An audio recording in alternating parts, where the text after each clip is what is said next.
Hello everyone, welcome back to my YouTube channel English Delight with Anju. Guys, आज बहुत अच्छे structures हैं जो स्पोकन में बहुत यूज़ होते हैं. तो चलिए स्टार्ट करते हैं आज का वीडियो. और आज इस वीडियो में जैसा कि आप मेरे पिछले वीडियो में भी देख सकते हैं कि प्रॉपर स्ट्रक्चर्स और मीनिंग के साथ प्लस में सेंटेंसेस में इन स्ट्रक्चर्स को कैसे यूज करेंगे वो भी बताती हूँ. तो चलिए गाइस स्टार्ट करते हैं आज का वीडियो. फर्स्ट है, हम बहुत ज्यादा बोलते हैं कि ऐसा क्या हो गया कि वो वहां से उठकर चला गया. ऐसा क्या हो गया कि उसने खाना पीना छोड़ दिया. ऐसा क्या हो गया कि उसने थप्पड़ मार दिया. तो गैस जो इस तरीके के हिंदी में एक्सप्रेशन है उनको इंग्लिश में कैसे बोलेंगे. वॉट हैपेंड दैट, ऐसा क्या हो गया.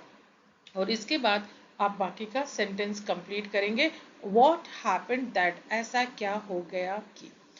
चलिए इसका स्ट्रक्चर देखते हैं गाइस. स्ट्रक्चर है वॉट हैपेंड दैट प्लस इसमें आप सब्जेक्ट लगाएंगे और उसके बाद इसमें V2 लगाएंगे. मीन्स वर्ब की सेकेंड फॉर्म आएगी क्योंकि ऑलरेडी जो भी होना था वो हो गया. हैपेंड आया है ना, मतलब जो होना था वो हो गया. तो हो गया, उसके बाद में जो आपका आगे का सेंटेंस है वो भी पास्ट में ही होगा. जैसे कि ऐसा क्या हुआ कि उसने थप्पड़ मार दिया, मतलब थप्पड़ मारने का काम हो चुका. तो स्लैप्ड, ऐसा क्या हुआ कि ही स्लैप्ड. तो यहाँ पे आपका V2 आएगा गैस, ये आप ध्यान में रखिएगा. चलिए इसके एग्जांपल्स देखते हैं. वॉट हैपन दैट, इतना हो गया कि ऐसा क्या हो गया कि ही लेफ्ट. अब यहाँ पे देखिए ये लीव की सेकेंड फॉर्म लेफ्ट आया है. हिज फूड, उसका खाना. And went away, went away ये भी आपका पास्ट का है. सारा कुछ पास्ट में है कि ऐसा क्या हो गया, पास्ट का है भाई. उसने खाना छोड़ दिया और वो चला गया. ठीक है, खाना छोड़कर चला गया. तो इसमें ये देखिए लेफ्ट भी पास्ट का है और वेंट गो का सेकेंड फॉर्म वेंट भी पास्ट का है. सेकेंड एग्जाम्पल है what happen that he slapped. अब स्लैप थप्पड़ मारना होता है और उसकी सेकेंड फॉर्म स्लैप्ड है. ऐसा क्या हो गया कि उसने थप्पड़ मार दिया. What happen that he slapped. Next example है what happen that they cancelled the trip. ऐसा क्या हो गया कि उन्होंने यात्रा रद्द कर दी, मतलब उनकी जो ट्रिप थी उन्होंने कैंसिल कर दी. ये कैंसिल की सेकेंड फॉर्म है कैंसिल्ड. उसके बाद नेक्स्ट एग्जाम्पल है what happen that he failed in the exam. अब फेल की सेकेंड फॉर्म फेल्ड. ऐसा क्या हो गया कि वो परीक्षा में फेल हो गया.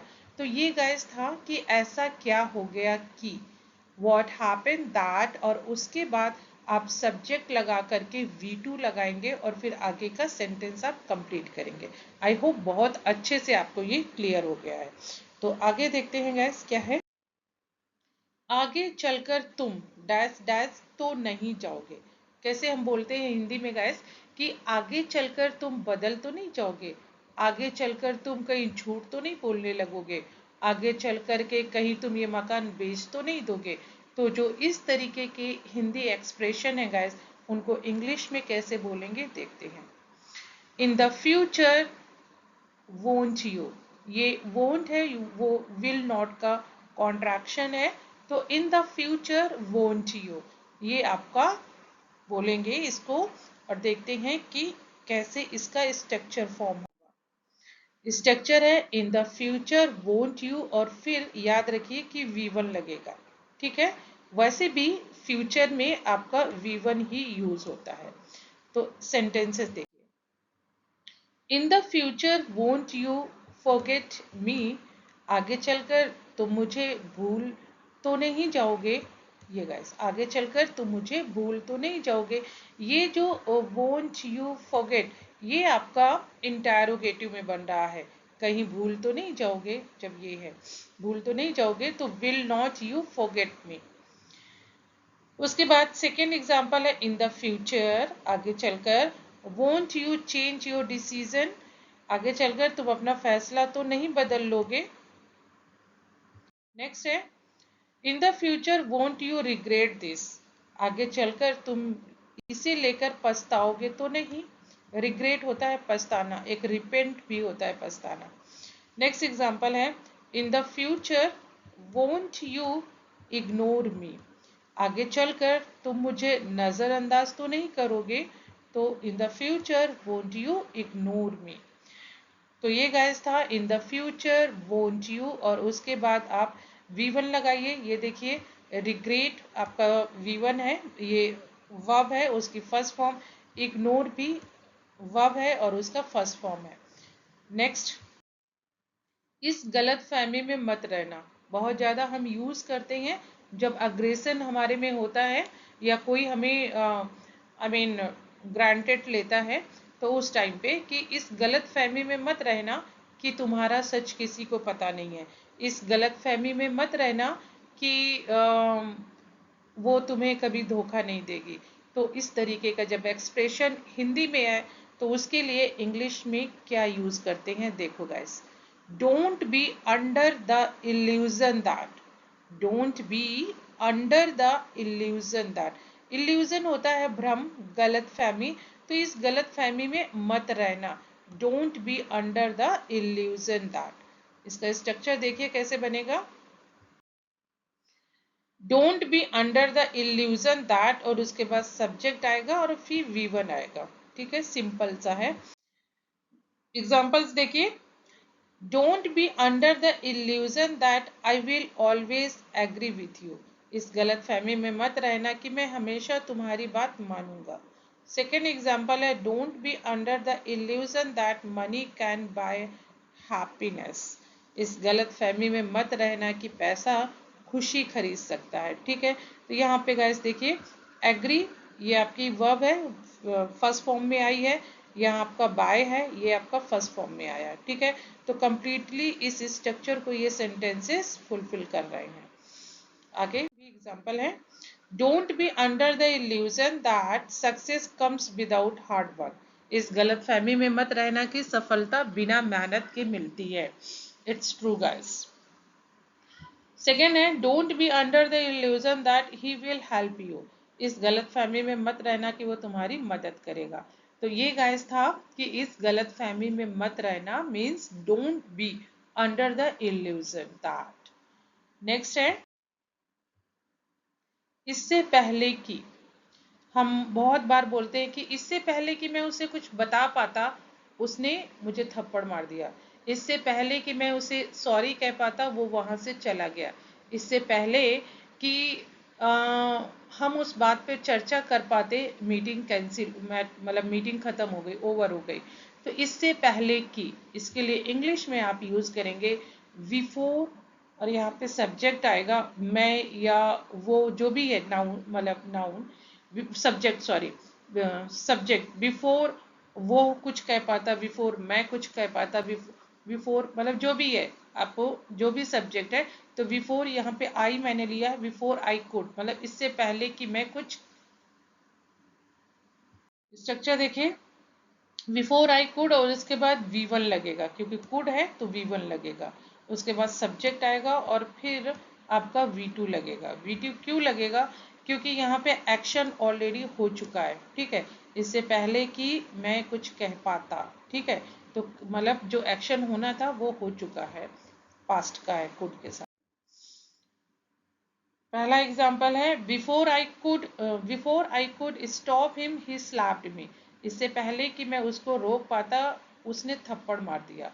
अब देखो गाइस इस स्ट्रक्चर को बिफोर आई कुड यहाँ तक, उसके बाद मैंने बोला था कि V1 लगेगा तो स्टॉप लगा है। ठीक है, उसके बाद मैंने बोला था कि सब्जेक्ट आएगा और फिर आपका V2 लगेगा, तो देखिए स्लैप्ड V2 है। ठीक है, सेकेंड है before I could say anything he left, यहाँ भी लीव की सेकेंड फॉर्म लेफ्ट है और से अपनी फर्स्ट फॉर्म में आया है, तो इससे पहले कि मैं कुछ कह पाता वो चली गई।